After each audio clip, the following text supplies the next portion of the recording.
Good morning, all of you. Today we start our new chapter, chapter number 7, triangles and its properties. Then what is triangle? First of all, what is triangle?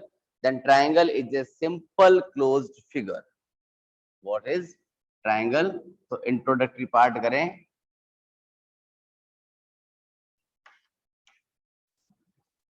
So what is triangle? So triangle is a simple closed figure. Triangle is a simple closed figure which have क्या है 3. क्या 3 है उसके पास की sides. क्या है 3 उसके पास की वर्टेक्सेस. क्या है 3 इसके पास angles. The triangle is a simple closed figure which has 3 sides, 3 vertices and 3 angles. उसके पास 3 एंगल्स होते हैं, 3 वर्टेक्सेस होते हैं और 3 साइड्स होती है. जैसे मान ली मैं कुछ डिफरेंट टाइप्स के शेप बनाऊं आपके लिए belonging to the triangles.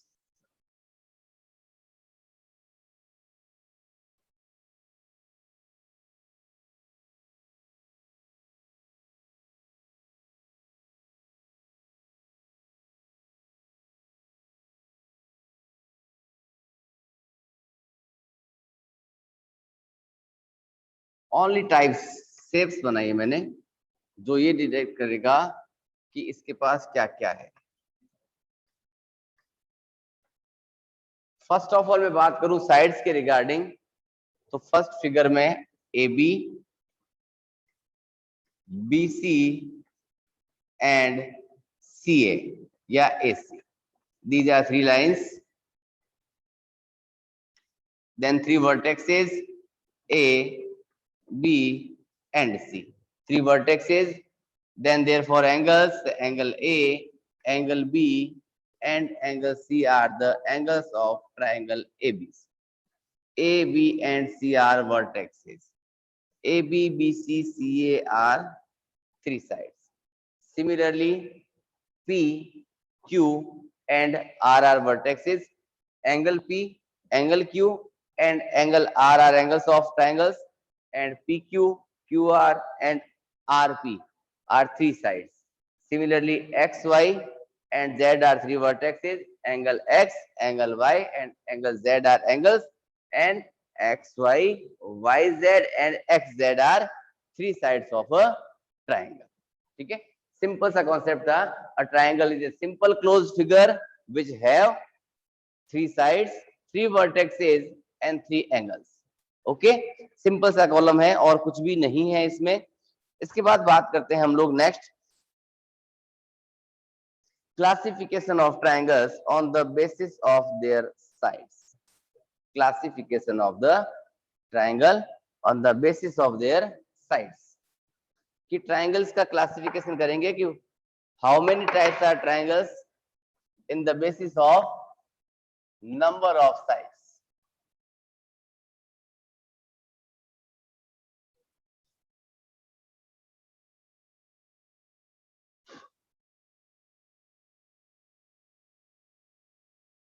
Basis of number of sides. Classification of the triangle basis of the number of sides. कि number of sides के अकॉर्डिंग इसमें कितनी साइड्स होती है उसके अकॉर्डिंग ट्राइंगल्स कितने टाइप के हैं. तो first of all equilateral triangles.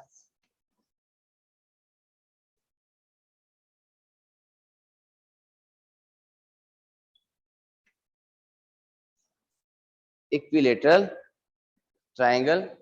Second one is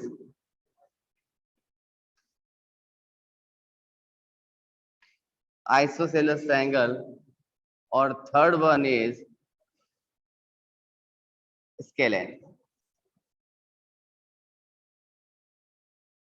first लिखा हमने equilateral triangle in this type of triangle all sides are equal. इसकी सारी साइड्स क्या होती है, इक्वल लेंथ की होती है. It means AB is equals to BC and is equals to AC. AB is equals to BC is equals to AC. All three sides are equal, then also angle A, angle B and angle C are also equal.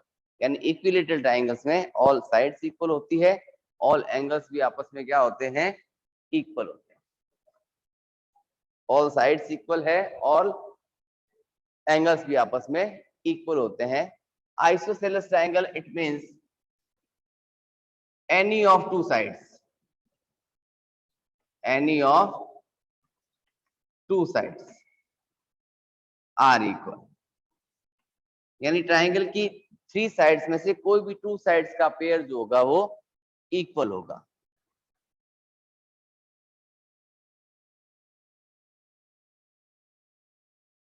मान लीजिए X Y and Z एक triangle बनाया, उसमें कहा X Y is equals to Y Z, X Y is equals to Y Z, two sides equal हुई.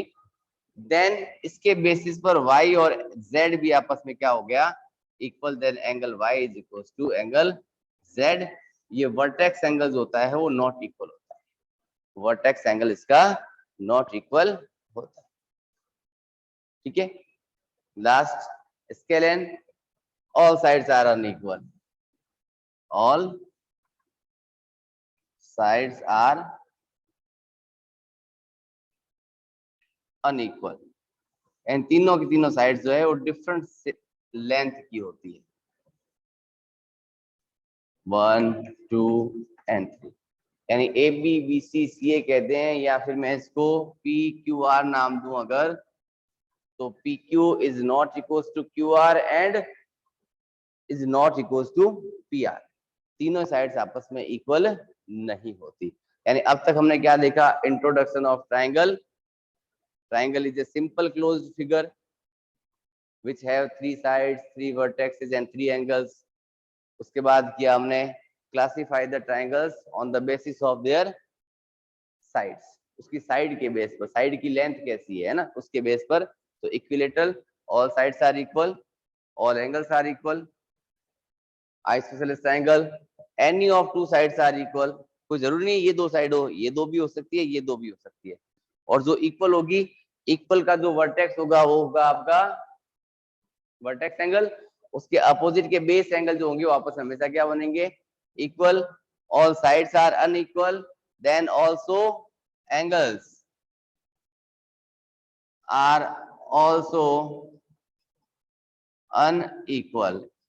Scalene triangles में sides भी unequal होती है और एंगल्स भी आपस में अनइक्वल ही होते हैं. ठीक है.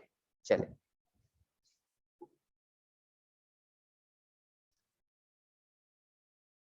देन देखते हैं नेक्स्ट टॉपिक इसका.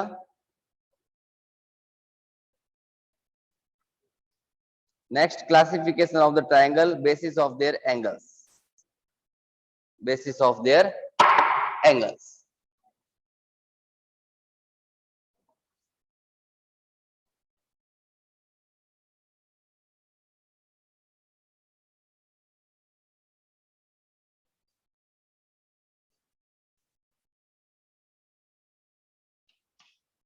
Basis of their angles. Angle के बेस पर there are three types of triangles. First is acute angle triangle, acute angle triangle. Second one is right angled triangle, and third is obtuse angle triangle. देखो नाम से पता है हमें acute. Acute means each angle is less than 90 degree, है ना. यानी value angle की वैल्यू जो होती है वो बिटवीन 0 डिग्री टू 90 डिग्री के बीच की होती है, यानी 0 से लेकर 90 के बीच के एंगल होते हैं वो एक्यूट एंगल कहलाते हैं। यहाँ हम बात कर रहे हैं एक्यूट एंगल ट्राइंगल के रिगार्डिंग। तो एक्यूट एंगल ट्राइंगल में each angle is acute, each angle is acute, each angle is acute. उसका हर एंगल क्या होगा, एक्यूट होगा, यानी 90 डिग्री से छोटा ही होगा। मान ली लिखा मैंने इसको 50 डिग्री, सेकंड वन इज आया अपना 60 डिग्री, देन थर्ड क्या हो गया 70। All of them are less than 90 degree, all of them are less than 90 degree, सबके सब क्या है 90 डिग्री से छोटे हैं। राइट एंगल ट्राइंगल की बात करें तो one angle is equals to 90 degree, one angle is equals to 90 degree, then this one is 90 degree, triangle ABC, then angle B is equals to 90 degree, angle B is equals to 90। अब ये मत कहते हैं sir at least one angle कहूं या two angles कहूं या कितने एंगल्स 90 डिग्री के हो सकते हैं, तो इतना हमें ये पता है कि sum of angles of a triangle is equals to 180 degree. जब वन एंगल 90 का हो चुका है तो अनदर टू एंगल्स का सम जो होगा वो 90 के इक्वल होगा, एंड एंगल बी तो 90 मिल चुका है, then angle A plus angle C is equals to 90 degree. None of them, यानी उनमें से हम ये नहीं कह सकते कि एंगल ए 90 का है या एंगल सी 90 का है, दोनों का सम जो है वो 90 डिग्री का है। सम ऑफ टू एंगल्स यानी एंगल ए और सी दोनों मिलके कितने बनेंगे आपके 90 डिग्री। अकेला कोई 90 का नहीं हो सकता, अगर एक अकेला एंगल 90 का बन जाता तो एक 90 का यहाँ बन चुका है, सेकंड 90 आपका यहाँ बनेगा, तो ट्राइंगल तो क्या ये पॉलीगन भी नहीं बन पा रहा है ना। पॉलीगन बनाने के लिए हमारा फिगर कैसा होता है, क्लोज्ड फिगर, ठीक है। तो ये कंडीशन अप्लाई नहीं हो सकती है, ठीक है। अब आता है next obtuse angle.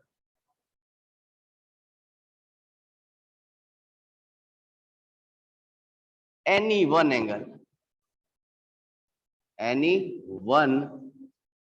angle is obtuse, कि कोई भी एक एंगल क्या होगा ऑब्ट्यूस होगा। ऑब्ट्यूस मींस क्या होता है, angle is more than 90 but less than 180, more than 90 but less than 180, it means कुछ ऐसा बनेगा, ऐसा।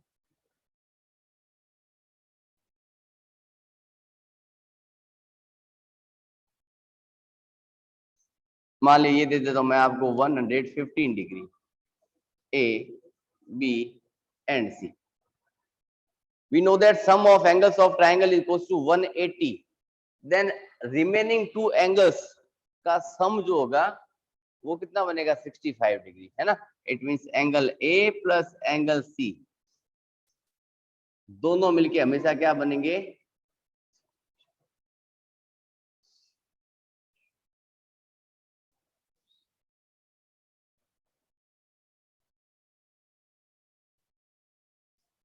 दोनों का सम मिलके क्या बनेगा, एक्यूट बनेगा। ये कभी भी ऑब्ट्यूस नहीं हो सकता, क्योंकि ओवरऑल सम ही कितना होता है 180 होता है। अब अपने इसमें ये भी नहीं कह सकते कि सर आपने तो कहा था 180 से छोटा होना चाहिए, है ना, तो 180 छोटा तो 179 भी होता है, तो 179 बन सकता है, बट 179 बनते अदर एंगल जो होंगे वो अपने 0.5 डिग्री के बन जाएंगे, ठीक है। ऐसी कंडीशन अप्लाई नहीं हो सकती, पॉसिबिलिटी बहुत कम है।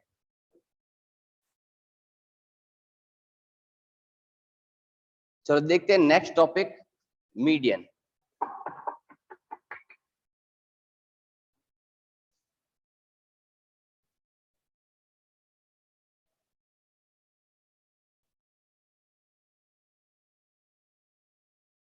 ये आपकी बुक का चैप्टर नंबर 6 है बेटा, मैंने बाई मिस्टेक इसको 7 लिख दिया था, तो अब इसको एक बार 7 ही रहने देते हैं, ठीक है।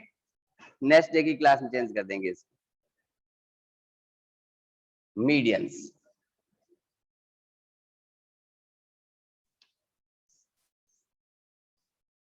Medians are the lines. Medians क्या है? कोई एक लाइन होती है। चलो फर्स्ट ऑफ ऑल एक ट्राइंगल बनाएं, क्योंकि मैथ्स में तो जब कुछ प्रैक्टिकली नहीं होता तब तो शायद समझ भी नहीं आता है ना कि हो क्या रहा है। हमने एक ट्राइंगल बनाया। There are 3 vertexes x, y and z। कितने वर्टेक्स है टोटल? 3 है। हमने क्या किया, इस z वर्टेक्स से एक लाइन ड्रॉ की और उस लाइन ने क्या किया, इसकी अपोजिट साइड कौन थी? एक्स वाई, इसके मिड पार्ट पर टच किया। इट मींस ये और ये पार्ट आपस में क्या बने? इक्वल। पॉइंट कहाँ टच किया उसने? ए पार्ट पर। इट मींस मीडियन क्या कहलाती है? किसी भी वर्टेक्स से अपोजिट साइड को ज्वाइन करने वाली लाइन सेगमेंट होती है जो उसके मिड पार्ट को ज्वाइन करती है। जो क्या करती है? उसके मिड पार्ट को ज्वाइन करती है, यानी उस लाइन को 2 इक्वल पार्ट में डिवाइड करती है। It means X A Y के इक्वल हो जाएगा। सिमिलरली देखो, अगर मैं इस एक्स से उसकी अपोजिट साइड पर एक लाइन और डालूं और उसको अगर मैं पॉइंट बी पर मिलान करूं तो बी जेड बी वाई के क्या होगा? इक्वल होगा। यानी ये लाइन क्या कर रही है? उसको 2 इक्वल पार्ट में डिवाइड कर रही है। सिमिलरली अगर मैं यहाँ y से निकालूं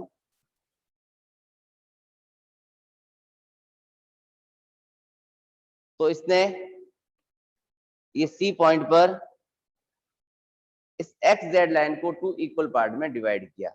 इट मींस इसके according C X is equal to C Z, इसके according A X is equal to A Y, इसके according B Y is equal to B Z. यानी कुल मिला के क्या हुआ? ट्राइंगल के किसी एक वर्टेक्स से जो लाइन सेगमेंट ज्वाइन किया, किसको ज्वाइन करती है? अपोजिट साइड्स को। किसको ज्वाइन कर रही है वो? अपोजिट साइड्स को ज्वाइन करती है। तो उस अपोजिट साइड को 2 इक्वल पार्ट में डिवाइड करती है। 2 इक्वल पार्ट में क्या करती है? डिवाइड करती है। और यही डिवाइड करने वाली जो लाइन जो बनती है वो लाइन ही अपनी क्या कहलाती है? मीडियन। तो देयर आर 3 मीडियंस, है ना। स्टार्टिंग में हमने क्या किया था ट्राइंगल्स में कि triangle is a simple closed figure which have 3 sides, 3 vertex, 3 angles and also 3 medians। उसके साथ साथ 3 medians भी होती है। ठीक है। अब मीडियंस जहां आपस में इंटरसेक्ट कर रही है, यानी इंटरसेक्टिंग पॉइंट जो है इसका ये वाला जो सर्किल करके शो किया है, that is known as O. और इस ओ को एक नाम देते हैं, that is known as centroid. that is known as centroid, that is known as centroid। ये सेंट्रॉइड क्या होता है फिर? कि जहां पर all the medians are intersected। centroid is a point where all the medians are intersect each other। यानी ये वो पॉइंट है जहां पर सारी की सारी मीडियंस एक दूसरे को इंटरसेक्ट करती है। सब की सब मीडियंस एक दूसरे को क्या कर रही है? इंटरसेक्ट कर रही है। वो पॉइंट क्या कहलाता है? अपना सेंट्रॉइड कहलाता है। ओके। एक साथ साथ देखो इसकी एक और बनता है अपने पास। ये तो मीडियंस की बात थी, अब एक एल्टीट्यूड भी होता है। क्या होता है अपना? एक एल्टीट्यूड। दोनों में डिफरेंस है, डिफरेंस यही फिगर में ही पता चलेगा आपको। Altitude that is known as height.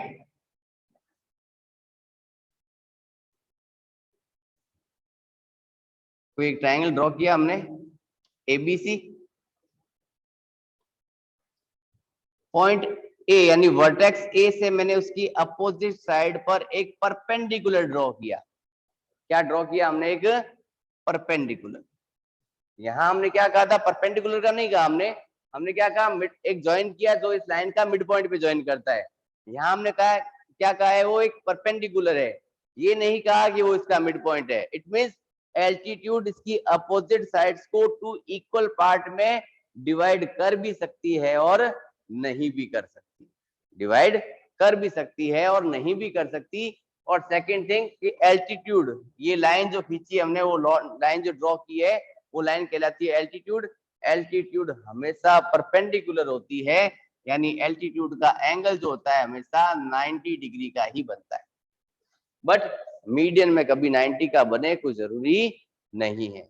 ठीक है, जरूरी नहीं है। जैसे हमने मीडियंस के लिए 3 मीडियंस निकाली थी, वैसे सेम एज एल्टीट्यूड भी 3 टाइप्स की हो सकती है।